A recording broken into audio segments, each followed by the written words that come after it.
Yeah, what I've always really liked most is I had to ask what they're called formally, these transitional spaces.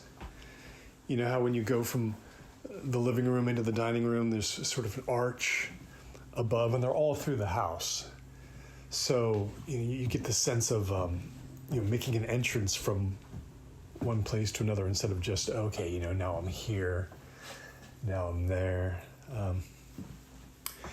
Anyway, yeah, that's really the whole place except for the greenhouse. I mean, you're free to take a closer look, but I really don't know, in all honesty, if that's going to be salvageable as a greenhouse. So we should negotiate downwards in your favor there. I really appreciate the tentative offer. I do have to tell you, in California, the seller of a house sometimes is required to divulge some things about it that might affect whether you'd want to buy. In the case of this one, I don't even think it even technically meets that requirement, but I want to tell you anyway, just to be fair. So about 8 months ago, there was a rat issue. I think because of the flooding nearby, there was a dam they were rebuilding and some kind of water release. I started noticing, and right away I got an inspector in. Seemed like an easy enough thing to solve, but they weren't thorough enough, blah, blah, blah. Any kind of contractor, it's tough to trust. The next one I got, same thing. They told me, well, the first inspector didn't really grasp the layout of the house. But the second one couldn't keep the rats out either. They built a couple of panels behind the walls. It didn't work. So I wound up calling someone I saw on whatever app that is. I forget the name. Nextdoor. This guy calling himself the Crevice Captain. What he said he did was really get into every possible nook and tiny space inside your house, especially a really old one like this, because only then could you really figure out where drafts and mold and infestations are coming from. He was willing to get into places regular inspectors wouldn't even suspect were there. So he came over. This little guy with glasses, totally normal looking, just small, mild-mannered, didn't have any other employees. The Crevice Captain. I said, how did you get into this line of work? And he just looks at me like it's a strange question. And he says, I just thought it was interesting. What a weird answer, right? So off he goes. First, he literally goes into the bathroom here, and he sprays his skin and his clothes all over with some kind of antiseptic, because he's going to get his body into God knows where. He straps a light to his forehead. I hear him moving all around the house a whole day. And at the end of it, he's covered in dust and grime. And he shows me these videos he's taken. And my mind was blown. He'd wiggled into places a sane, normal human being just won't or can't. It just can't be done. Or so I thought. He was showing me, God, these empty pathways between the plaster. They run all the way from that corner over to that corner.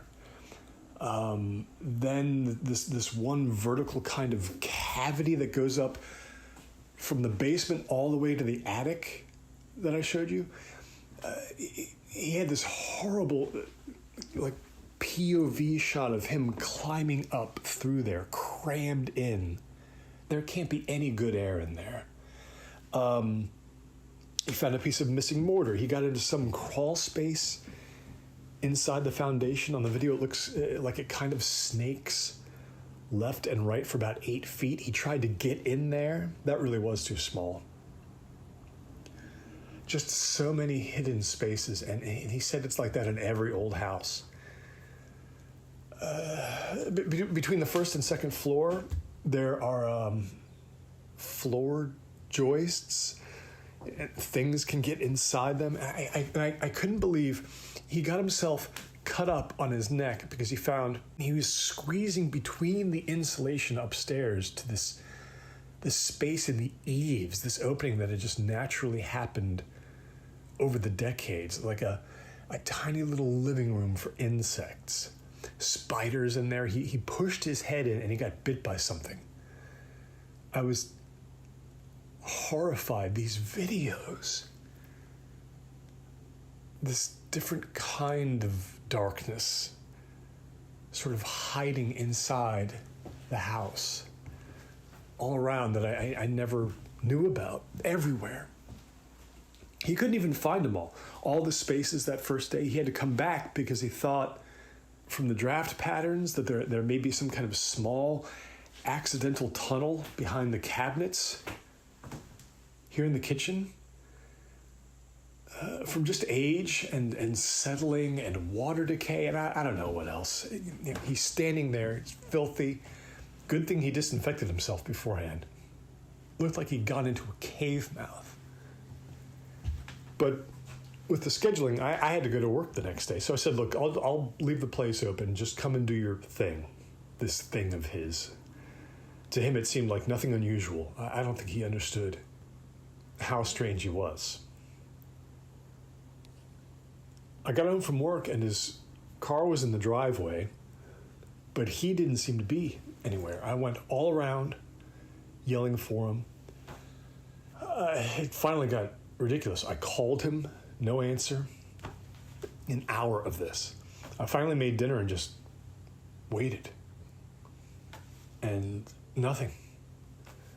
So I started all over again, all over the house, yelling for him. I finally ran out of places he could be. I went over to the neighbors. I went even into the woods, in the back of the yard.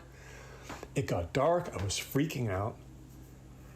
There was this one guy went into the ceiling of a cat cafe over in Picardy to fix some electrical problem, and he died up there. Shocked himself. It was hours before they suspected, so I didn't know what the possibilities were. I really got scared. I'm out in the driveway looking through the guy's glove compartment to maybe find some paper, someone else I can call. I realized I couldn't go to sleep that night, so I broke down and I called the police. I had to sound like a nut. And somebody came and he went through the same routine that I did. Then he checked out the car. He ran the plates. You could see he was like, what the hell can we do here? They had somebody go to the guy's apartment. He wasn't there. His neighbors didn't know him. 1 o'clock in the morning, there's 4 guys here looking for a guy who's either dead or unconscious somewhere. I was trying to remember the creepy places on the videos where they all were in the house, but that was hard. They had to finally give up. They couldn't find them all. They just could not find them. They couldn't assume he was still here somewhere. They couldn't assume he left. It was just... Anyway, I collapsed on the sofa finally, and dawn came. And he never showed up. He never showed up. Then you know what it is waiting to see if there's a smell. I had to do that while the cops were still asking questions somewhere else. Wait for the signs that there was a corpse inside my walls. Still had to go to work. It was pretty awful opening the front door night after night, bracing myself for, I don't know. I can't go into it all. I had to explain this to someone else who was interested in buying. It takes too much out of me. He never showed up. The crevice captain, John Bonhoffen. If you lived here in state, you'd probably have heard about it all. They did find, just because there's that old oil stain in the driveway, They were able to find a trace of a shoe print that didn't seem to line up with someone that small. And it definitely wasn't mine. And a cigarette lighter, too, in the grass, just off the driveway near his car, with his fingerprints on them. So there were some theories. Bonhoeffer, he was apparently, well, like 5 years ago, he'd been trying to buy some bad things on the internet from some bad people. So there was a chance that someone had maybe pulled up to the edge of the driveway, gotten out. There'd been some kind of altercation. Maybe they'd gotten him to come with them. Maybe it was by force. No way to know, really. None at all. Just wisps of fragments.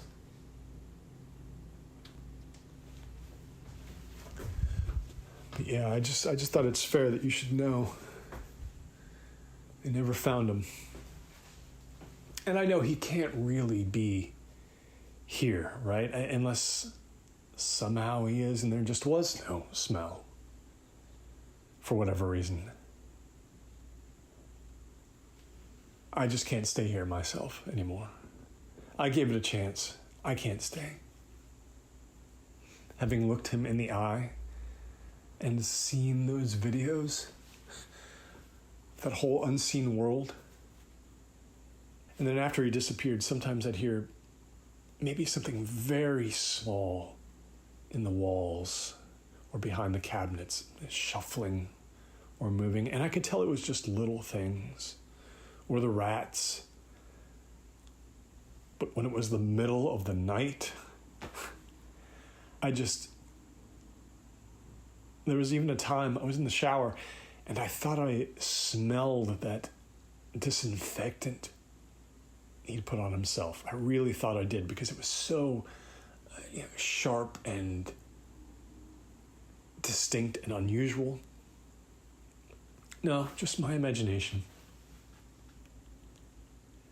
Anyway, there was one pest control place that tried some good steel mesh in some of the more obvious problem openings, and that actually worked.